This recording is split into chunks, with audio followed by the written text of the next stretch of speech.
seluruh dewan guru, wali kelas, kemudian khususnya tentu anak-anak saya yang insya Allah pada pagi hari ini akan diberikan pengumuman dari hasil belajarnya selama 3 tahun ini, ya, yang insya Allah panitia sudah berjibaku, berjuang keras untuk menyiapkan seluruhnya, mulai dari print SKL, print nilai, mengumpulkan nilai, ujian dan lain sebagainya, yang ternyata memang prosesnya memerlukan perjuangan untuk bisa menyelesaikannya dengan baik. Baik, Bapak dan Ibu, ini yang sudah kadung berjanji ini ya, Masya Allah, ini janjinya jam 9:30 ini harus yang selesaikan sambutan tiang di sini ya. Nah, jadi mohon didengarkan sedikit saja yang sampaikan ini karena ada pengajian di Tanah Bea ini ya. Di sana juga kita sanggupi, kata Ustaz Bahar, mulainya jam 8. Kata dari panitia putra mulai jam 8.30. Pas kita duduk dari 8.30 sampai 9.20 baru acaranya dimulai. Gak apa-apa ya. Itulah kita ya, dalam kondisi bersama. Inilah kualitas kita dalam kondisi bersama. Bapak dan Ibu yang saya banggakan, ya, saya mengingatkan Bapak dan Ibu, ya, dan anak-anakku sekalian, ketika pertama kali masuk ke Nurul Haramain. Kenapa mau masuk ke Nurul Haramain? Mau masuk kemana? Mau masuk ke Nurul Haramain. Ngapain ke Nurul Haramain? Mau mondok. Nah, itu katanya ya. Jadi itu yang kita uji. Memang kalau dia tidak bilang mau mondok, masuk Haramain, mau main-main saja ya pasti tidak diterima ya. Pasti tidak diluluskan menjadi santri maupun santriwati. Nah, menjadi alumni yang paripurna, yang lengkap dan cukup itu sebenarnya ini baru setengahnya. Nah itu Bapak Ibu ya, catat ya. Ini baru setengahnya. Mana ibu-ibu coba bilang, ini baru setengahnya. Menjadi alumni yang paripurna tentu membutuhkan waktu yang cukup. Ya. Kegiatan-kegiatan di Nurul Haramain di tingkat sanawiyah dan di tingkat aliyah itu dia berbeda. Kalau di tingkat sanawiyah, karena mereka baru saja masuk dari SD, maka disiplinnya cukup berat. Ya, mereka yang penting bisa hidup bersama terlebih dahulu, bisa mereka saling mengenal. Ya. Kemudian pondok mulai membina, menyelenggarakan kegiatan-kegiatan harian, aktivitas diniyah, yaumiyah, yang ngaji, sholat, ya, termasuk membangunkannya. Ini 3 poin ini jangan dianggap sederhana kalau di rumah nih Pak, ya. Menyuruh anak untuk mengaji, membangunkan pagi-pagi, mendisiplinkan 5 waktu untuk sholat berjamaah, jangan dianggap sederhana, ya, jangan dianggap sederhana. Kadang-kadang meskipun sudah nyantri di Haramain ya 1 tahun, tidur aja, sudah sering kita ngaji di pondok katanya ya, kalau dibangunkan ya. Nah, itu katanya, padahal tetap bangun itu kewajiban setiap saat ya. Kemudian anak-anak kami masuk ke kelas 2 di sanawiyah, mulai dikenalkan bahasa Arab, bahasa Inggris. Ya. Kelas 2 itu rata-rata juga, dan sampai kelas 3 itu bahasa Arabnya dianggap sudah lumayan, dan bahasa Inggrisnya kita tingkatkan lewat kursus yang ada di Madani Super Camp.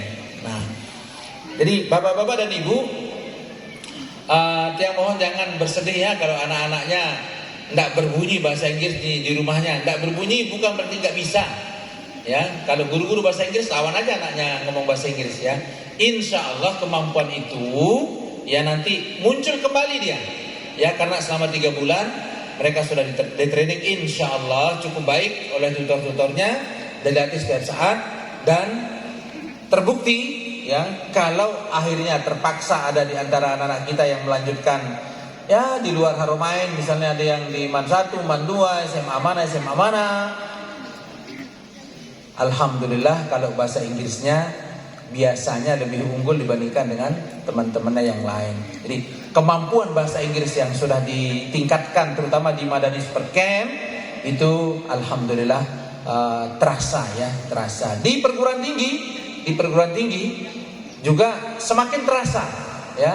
Jadi kalau ada dosen-dosen di jurusan-jurusan tertentu yang ngomong pakai bahasa Inggris, biasanya anak-anak kita bisa menanggapi ya. Nah, kemudian sebagai kesyukuran kita, ini kesyukuran kita mungkin belum Bapak Ibu tahu dan anak-anakku juga mungkin belum tahu ini kelas 3 ini ya. Jadi dari 20 anak NTB yang mendapatkan beasiswa tahun kemarin, mendapatkan beasiswa ke Malaysia, 7 diantaranya adalah santri dan santriwati Nurul Haramain.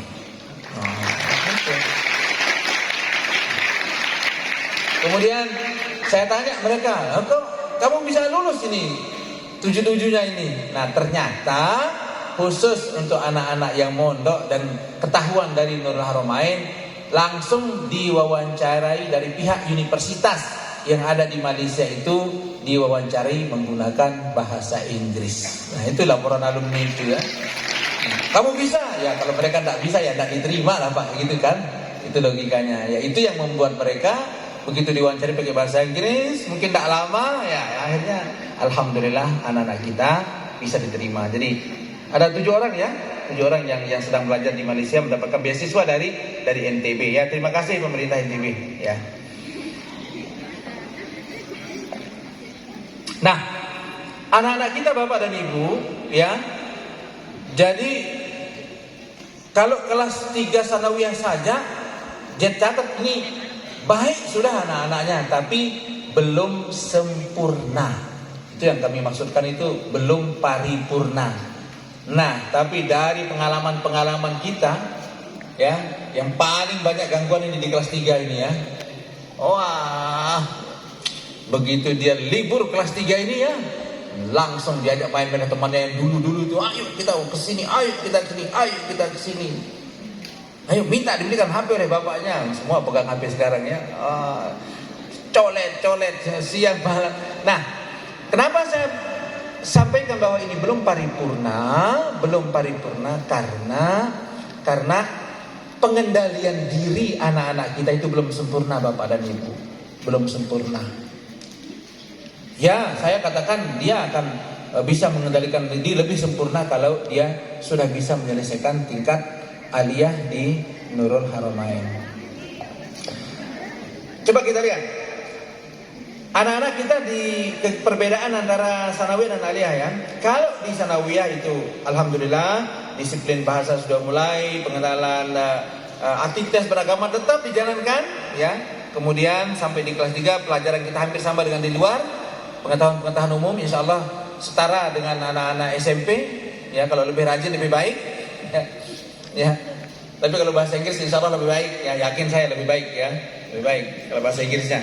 Nah, nanti kalau begitu mereka masuk di kelas 4, anak-anak ini karena dia akan hidup mandiri, dia harus bisa mengurus dirinya sendiri, maka mulai dia diberikan kepercayaan untuk menangani panitia-panitia.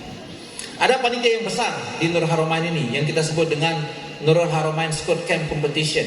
Jadi panitia lomba pramuka se-Indonesia yang kita undang pesertanya dan yang menjadi panitia adalah anak-anak kita yang naik dari sanawiyah masuk ke kelas 1 aliyah.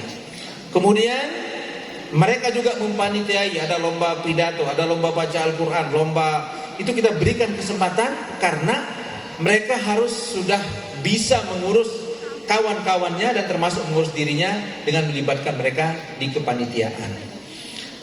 Nurul Haramain membina anak-anaknya supaya mereka itu bisa menjadi organisator yang baik ya. Seorang yang bisa mengorganisir segala sesuatu dengan yang baik. Kelemahan Islam itu adalah karena kita lemah dalam berorganisasi, nggak bisa memanage acara dengan baik, nggak bisa memanage pendidikan dengan baik, nggak bisa memanage pondok dengan baik, nggak bisa memanage kegiatan-kegiatan yang lain dengan baik. Maka kemampuan memanage itu ya mulai diterapkan di kelas 5, kelas 2 aliyah.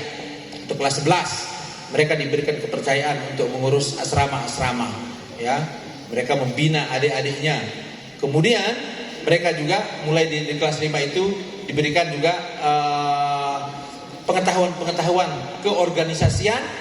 Hampir setengahnya itu kegiatan-kegiatan di pondok ditangani oleh kelas 5. Nah, ketika dia masuk di kelas 6, ya insya Allah kalau anak-anak itu berasal dari sanawiyah biasanya tinggi kedewasaannya, ya tinggi kedewasaannya karena mereka sudah tahu betul bagaimana hidup sejak awal. Kemudian ketika mereka masuk di kelas 6, kita berikan sempurna mereka itu mengurus organisasi santri maupun organisasi santriwati Nurul Haramain. Ini pengalaman ini Bapak dan Ibu nggak sama dengan OSIS di luar. Kalau OSIS kita di dalam di sini yang kita sebut dengan OSNH, ya ada laporan pertanggungjawabannya, ada perencanaan programnya. Semua program-program itu terencana.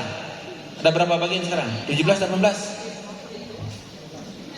19 ya, ada 19 bagian dari organisasi kita ini yang menangani seluruh kegiatan santri. Ada bagian kesenian, ada bagian olahraga, ada bagian bahasa, ada bagian disiplin, ada bagian keuangan, ada bagian laundry, ada bagian perpustakaan. Seluruhnya itu mereka kita berikan keleluasaan untuk mengelola, tentu di bawah bimbingan guru-gurunya. Harapannya adalah setelah mereka selesai dari organisasi ini, mereka akan bisa mandiri mengelola kegiatan apapun yang ada di rumah masing-masing. Ada sekarang yang menarik juga, ya, ada yang menarik, ya. Silakan ditingkatkan itu ya, tingkatkan itu untuk kelas 6, ya, yaitu praktek mengajar. Jadi praktek mengajar kita ajarkan di anak-anak kita, ya. Tolong dimasukkan praktek mengajar di antara, tentu aja praktek mengajar di kepramukaan juga ada, ya. Tetapi praktek mengajar di kelas. Kenapa kita bekali anak-anak kita praktek mengajar di kelas? Karena beberapa alumni Nurul Haramain itu diminta oleh pondok-pondok pesantren yang lain. Ayo mengabdi di sini, ayo mengabdi di sini. Ada yang mengabdi di Bogor, di Nurul Haramain Bogor. Ada yang mengabdi di Bogor, apa lagi namanya tuh selain Daku ya, Mataku ya. Terus ada juga yang di Jambi di pondok pesantren apa tuh, Raulatul Hasanah bukan, pondok pesantren Arafah ya. Ada juga yang dikirim ke Poso ya. Ada yang kemarin juga ke mana tuh, Irian Jaya ya. Ya, ada yang ke Kalimantan dan lain sebagainya. Mereka mengharapkan anak-anak Haramain membina aktivitas keseharian yang ada di sana, ya, dengan pola-pola yang ada di Nurul Haramain.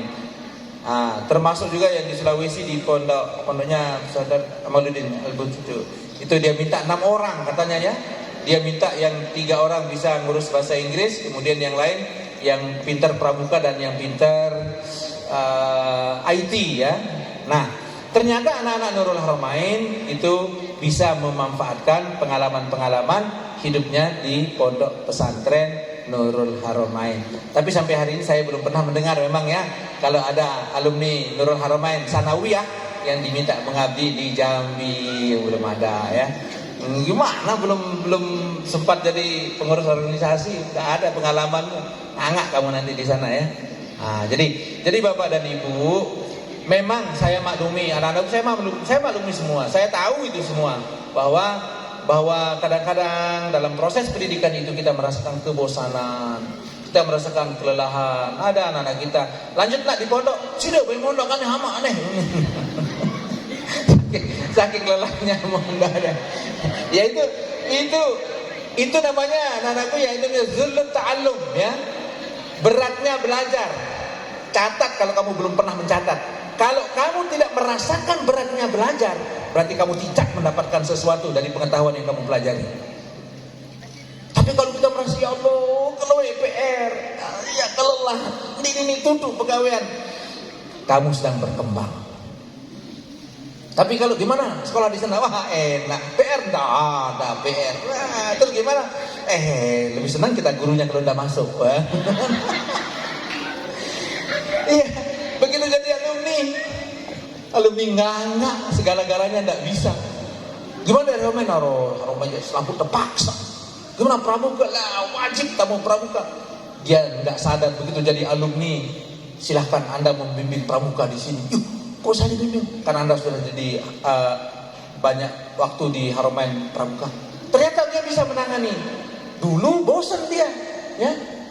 Ada hari Kamis latihan pramuka, sembunyi dia, jeding kunci jeding, ya. Konek, jeding syukur. Kenapa kamu diam sini? Petak pramuka. Itu kebosanan itu tanda kita sedang mendapatkan sesuatu. Ya. Jadi kalau ada sesuatu kemudian emang sekali menyenangkan, sekali segalanya menyenangkan. Hati-hati. Ya. Jangan-jangan kamu sedang tergelincir ya.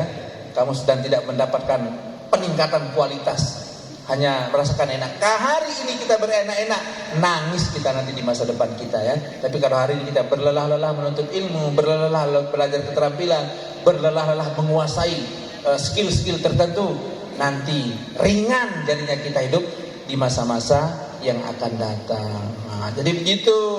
Ya, maksudnya apa Ustaz? Ya, masuk semua. Lanjutkan di Haramain ya.